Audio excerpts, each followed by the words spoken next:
Olá, que a paz de nosso Senhor Jesus Cristo esteja conosco, continue conosco e que nós continuemos com Jesus, né? Dando continuidade a esse estudo desse livro maravilhoso, o livro Consolador, né? Nós estamos iniciando a gravação de mais esse vídeo, mais essa aula, né? Onde a gente aprende tanto sobre evolução, sobre filosofia, sobre religião, ciência, né? Que é o tripé básico da doutrina. Então hoje nós vamos dar continuidade aí da onde a gente parou no último vídeo. Nós agradecemos a companhia de vocês, né? Continue conosco. E aqueles que estão chegando agora, se gostarem, dê seu like, inscrevam-se no canal, que é muito importante para todos nós. Então até agora nós já vimos as partes, né? Nós já vimos a parte científica, né? A ciência, onde nós vimos as ciências fundamentais, que são a química, a física, a biologia, a psicologia e a sociologia. Vimos as ciências abstratas, as ciências especializadas, as ciências combinadas e as ciências aplicadas. Depois entramos na parte da filosofia, né, a parte 2. Vimos o 2.1 a vida, 2.1.1 aprendizado, 2.1.2 que é a experiência e 2.1.3 que é a transição, falada da morte, né, da passagem de um plano para o outro. E entramos na parte do sentimento, que ainda é parte filosófica.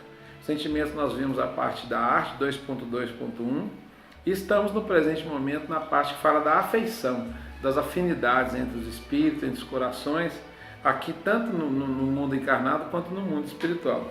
Então nós vimos no último vídeo até a pergunta 177, né, que tem o seguinte enunciado, que nos pergunta isso, que foi perguntado para o Emmanuel isso. As famílias espirituais possuem também um chefe, né? E ele responde que todas as coletividades espirituais estão reunidas em suas características familiares, pelas santas afinidades da alma, e cada uma possui seu grande mentor nos planos mais elevados, de onde promanam as substâncias eternas de amor e sabedoria. Um chefe como na Terra, né? A Terra é uma imitação, é uma organização, uma cópia, no sentido de ensinar a gente a ter a organização familiar do que é no espaço. Mas o grande chefe, o grande mentor de todos nós é o nosso mestre amado Jesus, né? Mas nos planos espirituais tem também os mentores das organizações familiares.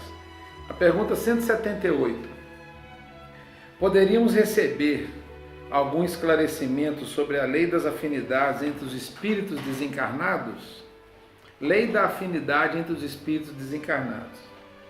Aí ele responde da seguinte forma: na Terra, as criaturas humanas muitas vezes revelam as suas afinidades nos interesses materiais, que podem dissimular a verdadeira posição moral da sua personalidade. Mas no mundo dos espíritos elevados, porém no mundo dos espíritos elevados, as afinidades legítimas se revelam sem qualquer artifício pelos sentimentos mais puros. Então ele disse que aqui na Terra muitas vezes afinidades podem ser só interesses materiais mascarados, e até mesmo sexualidade, atração física, mas lá no mundo espiritual dos espíritos elevados não tem essa máscara, são as afinidades mais legítimas que aparecem, né, que existem sem qualquer artifício. Pergunta número 179. No capítulo das afeições terrenas, o casar ou não casar está fora da vontade dos seres humanos? Interessante essa pergunta. No capítulo das afeições terrenas, o casar ou não casar está fora da vontade do ser humano?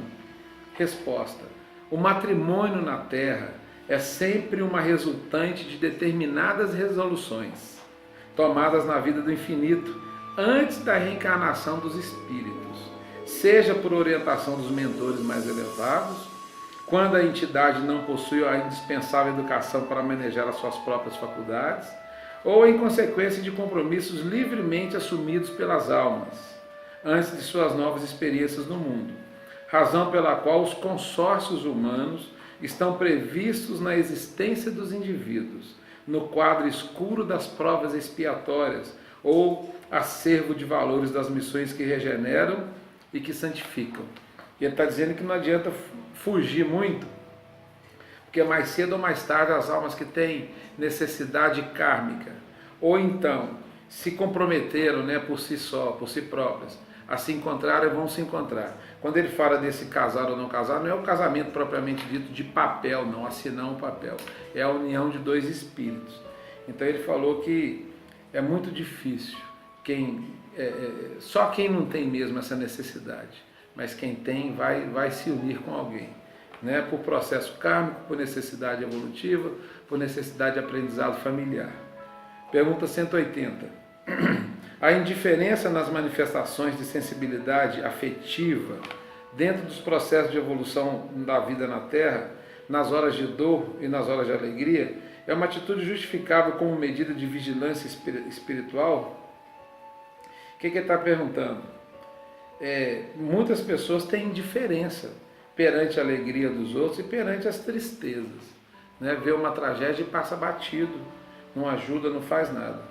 Isso ele está perguntando se essa atitude é justificável, né? Como medida de vigilância espiritual, ou seja, se a pessoa precisar ter mais vigilância para não fazer isso. A resposta dele: a indiferença que se traduz por cristalização dos sentimentos é sempre perigosa para a vida da alma. Todavia, existem atitudes no domínio da exteriorização emocional que se justificam pela nobreza de suas expressões educativas. Como é que seria isso? A pessoa ser totalmente indiferente numa dor, numa tragédia ou numa alegria, isso aí essa indiferença por cristalização dos sentimentos, ela é perigosa, ela é ruim.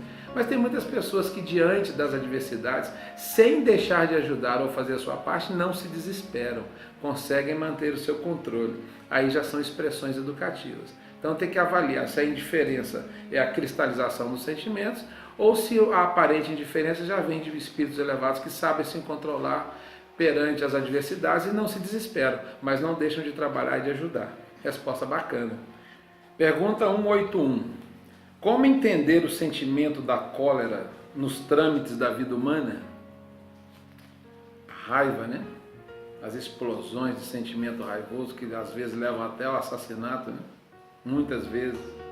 Como entender o sentimento da cólera nos trâmites da vida humana? A cólera não resolve os problemas evolutivos e nada mais significa do que um traço de recordação dos primórdios da vida humana e suas expressões mais grosseiras. Ou seja, recordações de quando o homem tinha acabado de sair da animalidade na sua evolução, né, e chegado no ser humano. A energia serena, ela edifica sempre na construção dos sentimentos purificadores, mas a cólera impulsiva, nos seus movimentos atrabiliários, é um vinho envenenado de cuja embriaguez a alma desperta, sempre com o coração tocado de amargos ressaibos, ou amargos machucados, ou cicatrizes, ou arrependimentos. Então, cólera nunca. Quem ainda tem, como muitos de nós, tem o dever moral grandioso de combater esse sentimento ruim. Pergunta 182. O remorso é uma punição? Resposta extraordinária. O remorso é a força que prepara o arrependimento. Como este, o arrependimento, é a energia que precede o esforço regenerador. Choque espiritual nas suas características profundas, o remorso é o interstício para a luz, por meio do qual recebe o homem a cooperação indireta dos seus amigos no invisível, a fim de retificar os seus desvios e de renovar seus valores morais na jornada para Deus. O remorso é a força que prepara o arrependimento. Para que nós possamos mudar, nós temos que ter o remorso. Então, na realidade, ele não é uma punição, não é um castigo. É um sentimento necessário, né? É o início da mudança. Pergunta 183. Como se interpreta o ciúme no plano espiritual? Como que eles interpretam o ciúme, né? Que muitos de nós temos? De diversas maneiras, de trabalho, de comida, de sentimento, de amizade, né? O ciúme, propriamente considerado nas suas expressões de escândalo e de violência, é um indício de atraso moral ou de estacionamento no egoísmo, dolorosa situação que o homem somente vencerá a golpes de muito esforço, na oração e na vigilância, de modo a enriquecer o seu íntimo com a luz do amor universal, começando pela piedade para com todos os que sofrem e que erram, guardando também a disposição sadia para cooperar na elevação de cada um. Só a compreensão da vida, colocando-nos na situação de quem errou ou de quem sofre, a fim de iluminarmos o raciocínio para a análise serena dos acontecimentos, poderá aniquilar o ciúme do coração, só a compreensão da vida, de modo a cerrar-se a porta a esse perigo, pela qual toda alma pode atirar-se a terríveis tentações com largos reflexos nos dias do futuro. Que coisa danada. Ele fala que o ciúme é um indício de atraso moral ou de estacionamento no egoísmo, né? E grossa parte da humanidade ainda tem muitos ciúmes, mais ou menos. Então é outro sentimento que cada um de nós precisa de olhar para dentro de nós, né? Cada um olha para dentro de si e avalia se tem. Se tiver, trabalha, porque o amor verdadeiro, conforme Jesus ensinou, ele liberta, né? Ele não prende. Pergunta 184. Como devemos efetuar nossa autoeducação, esclarecida pela luz do Evangelho, nos problemas das atrações sexuais, cujas tendências egoístas tantas vezes nos levam a atitudes antifraternais? Olha que pergunta extraordinária. Nossa autoeducação, como nós devemos efetuar ela, no que concerne aos problemas das atrações sexuais, cujas tendências egoístas tantas vezes nos levam a atitudes antifraternais? Resposta. Não devemos esquecer que o amor sexual deve ser entendido como um impulso da vida que conduz o homem às grandes realizações do amor divino, por meio da progressividade de sua espiritualização no devotamento e no sacrifício. Toda vez que experimentardes disposições antifraternais em seu círculo, isso significa que preponderam em vossa organização psíquica as recordações prejudiciais tendentes ao estacionamento na marcha evolutiva. É aí que se faz urgente o esforço da autoeducação, porquanto toda criatura necessita resolver o problema da renovação dos seus próprios valores. A vez de observar que Deus não extermina as paixões dos homens, mas fala-as evoluir, convertendo-as pela dor em sagrados patrimônios da alma, competindo às criaturas dominar o coração, guiar os impulsos, orientar as tendências na evolução sublime dos seus sentimentos.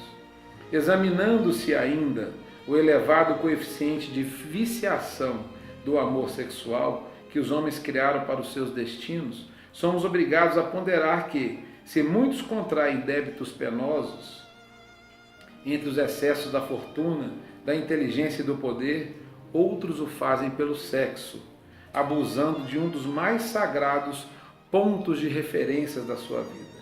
É por esse motivo que observamos muitas vezes almas numerosas aprendendo entre as angústias sexuais do mundo a renúncia e o sacrifício, em marcha para as mais puras aquisições do amor divino.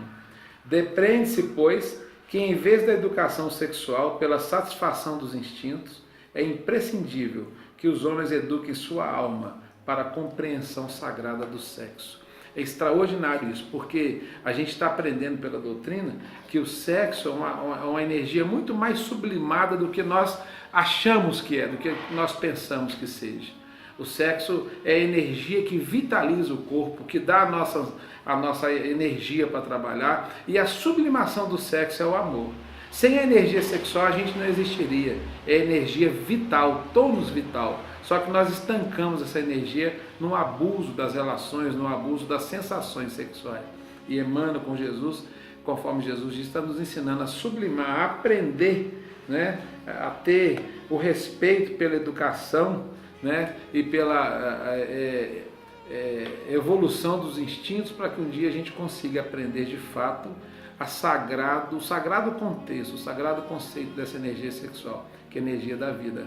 Repetindo, a sublimação do sexo é o amor.